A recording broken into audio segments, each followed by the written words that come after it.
Rocha, muito bem-vindo aqui ao Jornal, tudo bem? Boa noite, tudo bem? Como vão vocês? Tudo bem. Está muito frio aí? Um abraço para todo mundo aqui. Curitiba agora à noite deu uma caída de temperatura boa. Estou vendo tudo.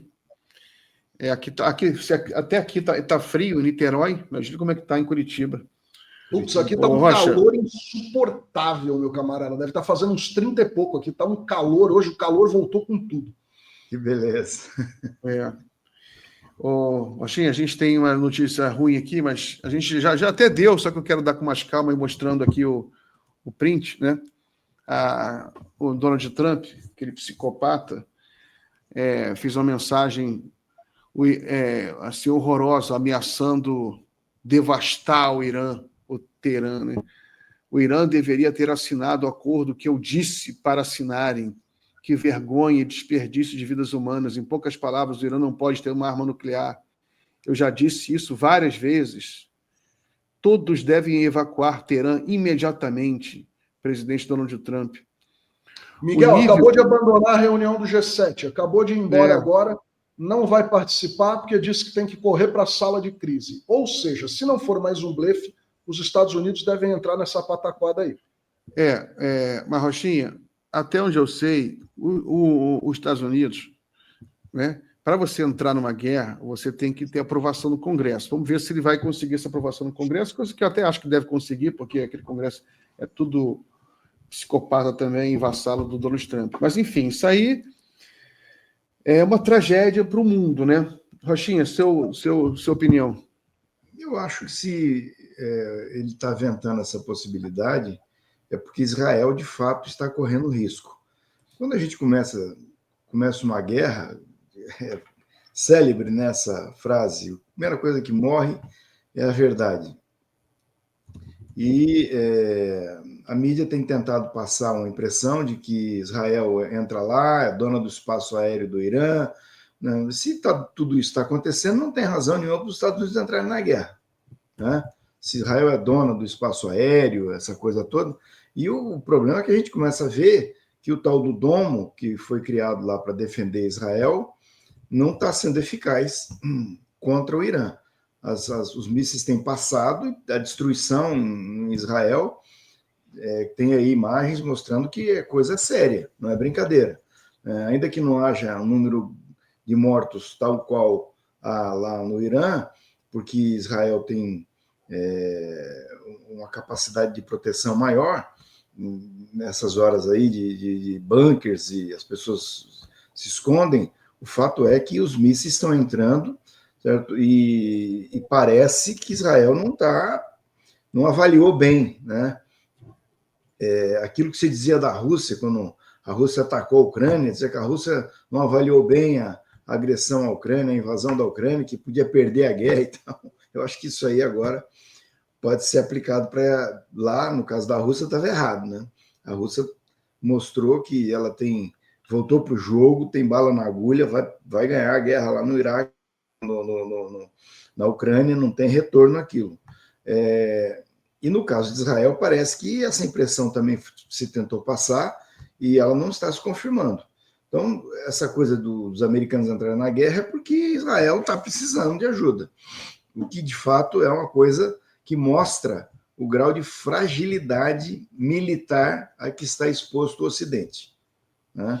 Veja que não se trata de um conflito com a China, contra a Rússia, esses big players que tem militares no mundo. É um conflito contra o Irã, né? E aí, se Israel tiver que se socorrer dos Estados Unidos, é porque, de fato, a coisa não é o que se pinta, né?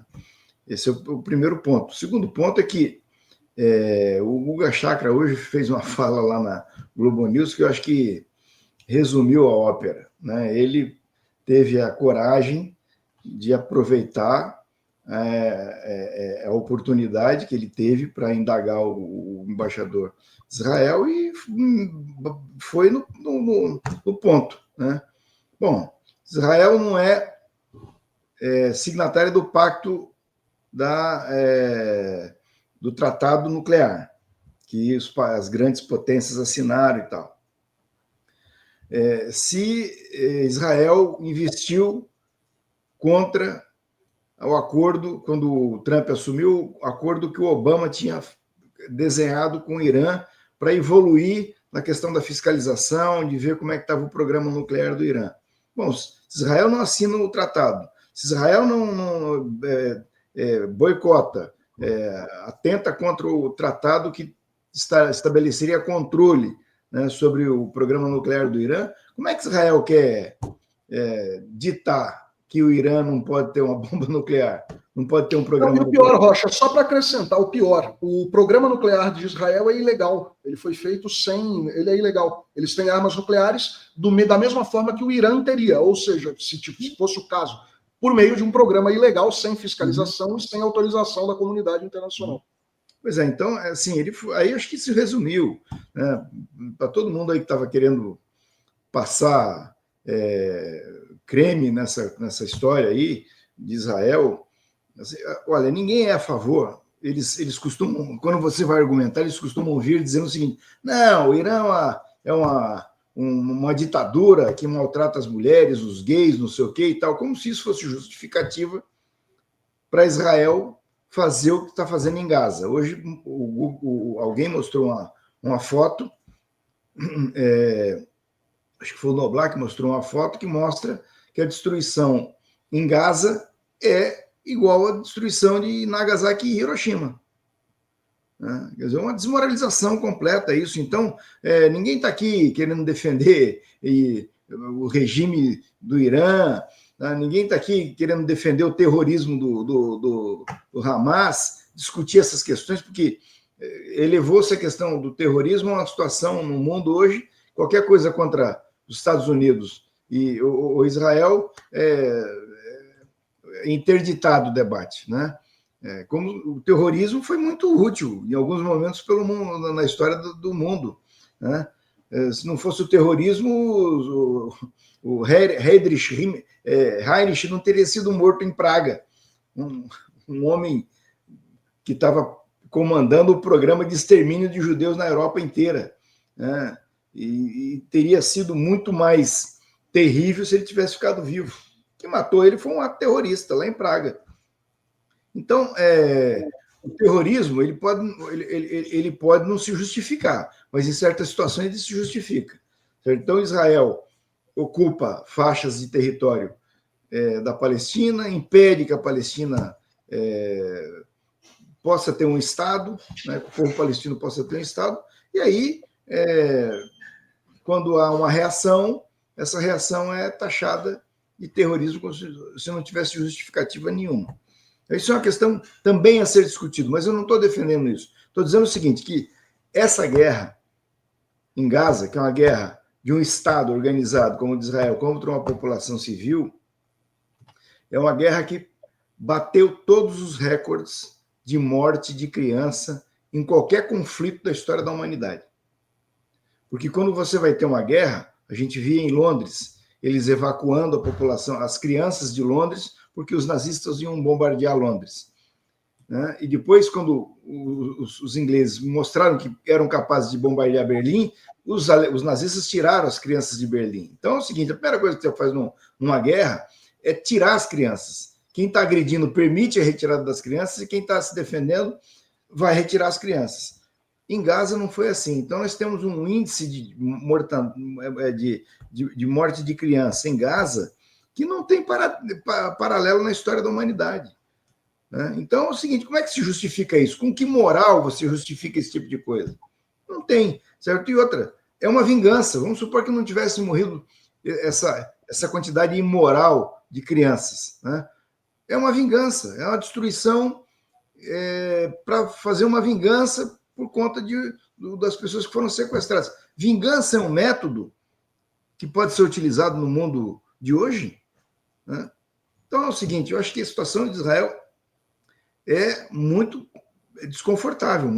E eu acho que o Estado de Israel, tal como ele está agindo, ele está queimando todo o crédito que o povo judeu acumulou na Segunda Guerra Mundial. Essa agressividade, essa esse morticínio que se praticou na Palestina, e agora essa agressão sem avisar, sem nenhum protocolo contra Teherã, contra o Irã, violando todos os tratados, certo? Como se a agressão preventiva fosse um direito internacional, né? O Putin invocou o direito preventivo contra a Ucrânia. E daí? Ele não queria as ogivas nucleares da OTAN, os mísseis da OTAN lá na Ucrânia. Isso era um perigo iminente. Então ele reagiu. É justificável? É justificável o que Israel fez? Então é o seguinte, realmente as coisas estão muito esgarçadas, entendeu? Nós chegamos num momento em que todos os marcadores que se estabeleceram no pós-guerra para paz internacional, para resolução de conflitos entre as nações, estão sendo jogados no lixo assim com uma facilidade que é inacreditável.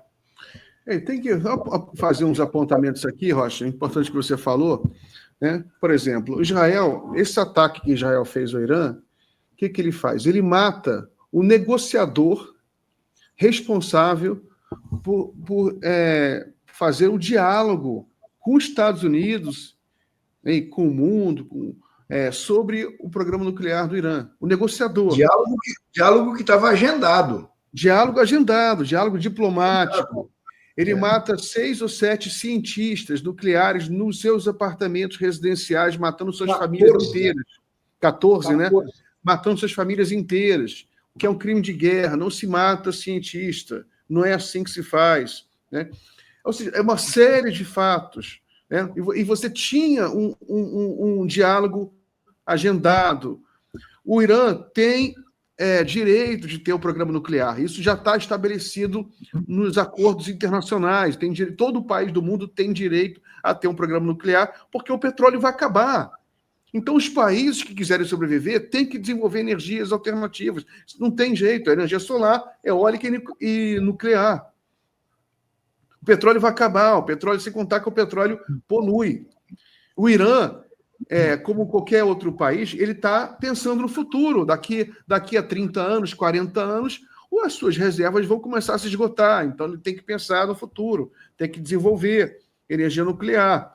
E a melhor maneira para evitar guerra, até estava ouvindo um comentarista falar, é você, em vez de gastar trilhões de dólares com guerras, você comprar uma mesa e 2 cadeiras. É muito mais barato do que você gastar trilhões com bombas. Você compra uma mesa e 2 cadeiras e você chama alguém do outro país e você senta lá, os dois sentam e conversam.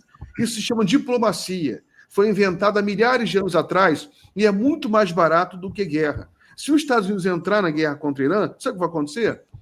Primeiramente que ele vai perder essa guerra. Porque os Estados Unidos eles vêm perdendo tudo quanto é guerra. Nem o Afeganistão eles ganharam, que era o país mais pobre do mundo, e eles perderam. O Talibã está lá de volta. Gastaram 4 trilhões de dólares para nada. Os Estados Unidos já não tem mais onde pegar dinheiro. Ninguém mais quer comprar aqueles bondes dele, o dólar está caindo. A festa acabou. A festa que os Estados Unidos tinham dinheiro ilimitado para fazer guerra, acabou. Você, inclusive, a base deles lá, a base lá de ultradireita está dividida, porque o Trump prometeu que não tem guerra. O Trump prometeu que não tem guerra, inclusive para cortar os gastos.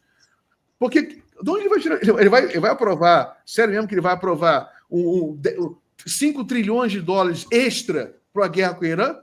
Porque se ele precisou de 3 trilhões para o Afeganistão, imagina que ele vai precisar para o Irã. Veja o seguinte, essa guerra, Israel não ocupou Gaza, né? Ocupou algumas franjas ali e bombardeou. Agora, essa briga com o Irã, certo, vai resultar no quê? Nem os Estados Unidos e nem Israel vão ter condição de ocupar o Irã. Como é que você ganha uma guerra sem ocupar?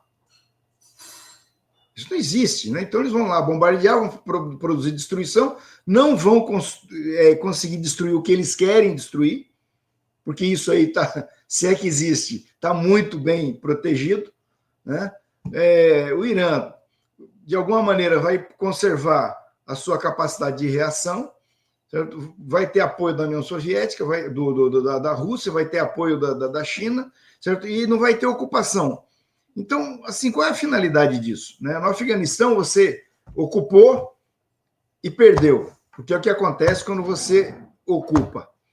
Né? Uma coisa é você ir lá, bombardear, jogar bomba, destruir tudo, certo? A outra é você ocupar. Quando você ocupa, aí, meu amigo, aí é no mano a mano. Né? Aí um cara com um punhal mata um soldado americano. Né? Então, eles estão se metendo numa confusão que eles não sabem como vai terminar. Sabe? Tudo agora, maneira de fazer. Rocha, eu queria te perguntar um negócio. Não, só para tentar contextualizar. Vem crescendo essa versão entre analistas, a gente tem visto nas redes, na imprensa no geral.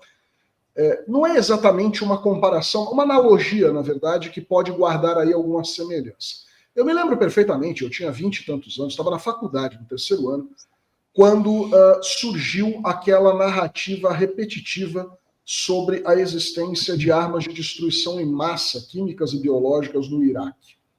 O Bush, à época, depois de alguma insistência, que não durou tanto assim, foi coisa de 3 meses, ele consegue finalmente uma autorização do Congresso americano, porque era uma guerra, de fato, não era uma operação militar, era uma declaração de guerra, e ele vai para cima do Iraque, porque a intenção era acabar com supostas armas de destruição em massa. E o que ficou claro aqui, para adiantar a coisa, para quem não sabe sobre esse tema, mas eu acho que a nossa audiência sabe, hoje está explícito para o mundo, a intenção não era essa, a intenção era uma coisa mesquinha e pessoal, por causa do pai dele, que tinha sido presidente, e que era presidente na Guerra do Golfo, em 91. Ele, na verdade, foi para cima do Iraque porque ele queria derrubar o Saddam Hussein e o regime. Ele movimentou a indústria americana na reconstrução do Iraque durante uma década, enfim, e deu aquela groselha toda que você viu lá no Iraque, que até hoje está do jeito que está. Essa conversa, aliás, eu vi um analista sensacional britânico aqui no sábado, dizendo que assim, o Irã está há 2 semanas de ter uma bomba nuclear há 42 anos. Então, assim, tem 42 anos que ele está há 2 semanas de ter uma bomba nuclear. E agora surgiu de novo essa história e aí foram lá. Será que isso não guarda apenas um pretexto da maluquice destrambelhada e desregulada do Trump, junto com o oportunismo do Netanyahu, que está vivendo um momento político muito complicado e precisa se agarrar ao poder? Será que a desculpa disso, ao fim e ao cabo, não é o assassinato, como pode acontecer essa noite, porque é o que tudo está indicando, não é a morte do Ayatollah Ali Khamenei, não é a derrubada da República Islâmica fundada a partir da Revolução de 79? Será que isso não esconde de fato outra coisa, Rocha? Não, eu acho que eles para mim, não tenho dúvida que a pretensão é essa. Né? Não tenho nenhuma dúvida, o Miguel lembrou bem, a questão da diplomacia, das conversações. Tinha um encontro agendado, e aí o Israel ataca o Irã 2 dias antes de acontecer a reunião. Né?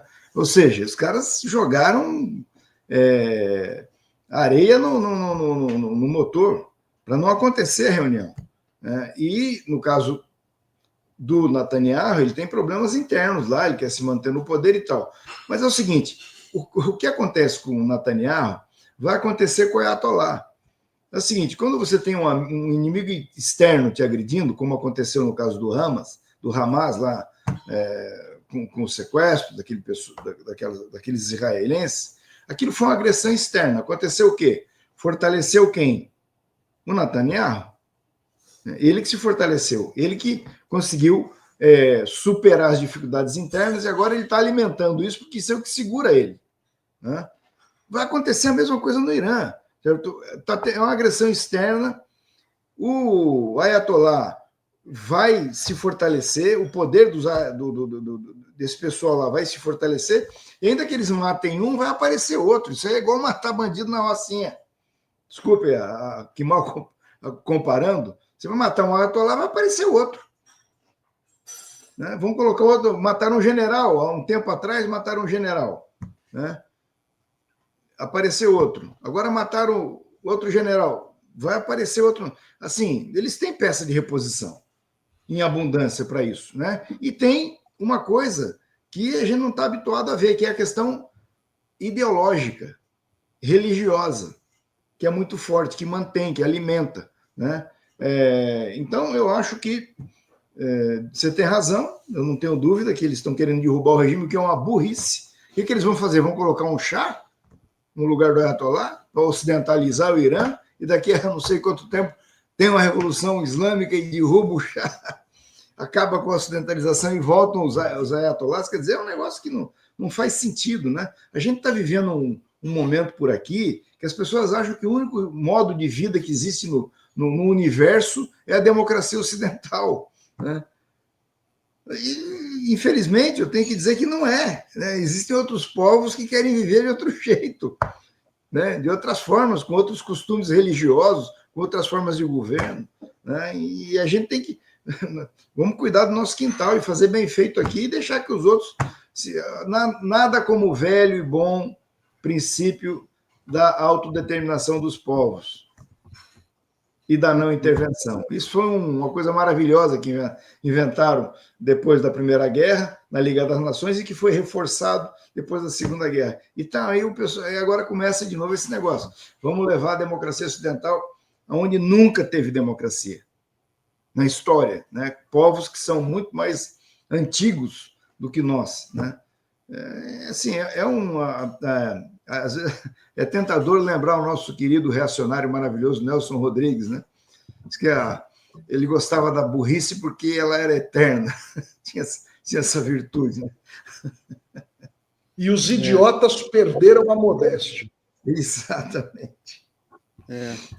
Existe mas também o Rocha, esse conceito de democracia é um pouco doentio na minha concepção, de você achar que eu sou democrata, aí eu pego um revólver e dou um tiro na tua cabeça, entendeu? Eu não consigo conceber um valor democrático que não respeita outros povos. Para mim, o próprio conceito de democracia deveria incluir no coração o respeito ao outro. Senão, eu não considero isso democracia, né?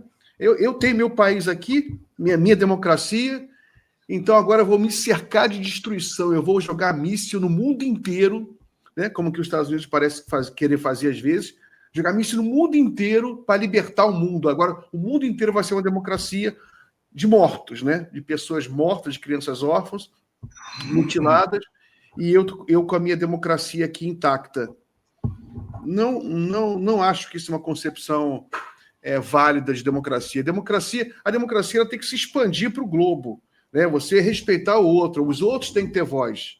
Os outros países têm que ter sua voz, eles têm sua civilização, sua cultura. E quem diz que a nossa é melhor que a dos outros, né? Quem é o juiz?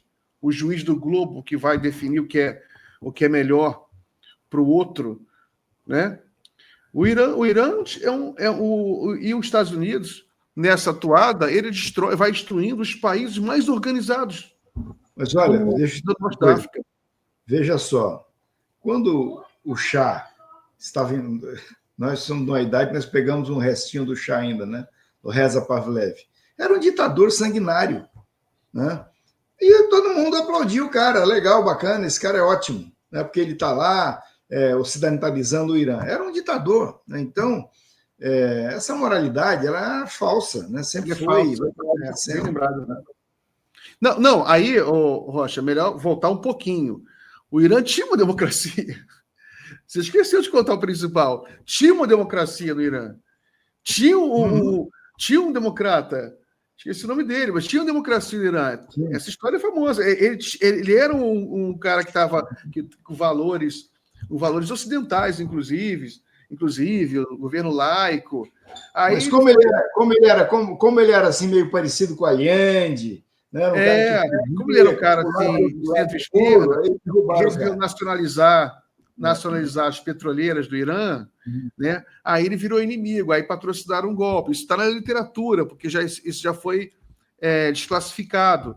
Entendeu? A CIA organizou um movimento de golpe para derrubar o presidente do Irã, e aí entrou o Shah, que era um ditador sanguinário, que aí o Shah ele mandou exterminar todas as organizações políticas, prendeu e matou todas as organizações políticas democráticas do Irã, e acabou qualquer resquício de democracia no Irã.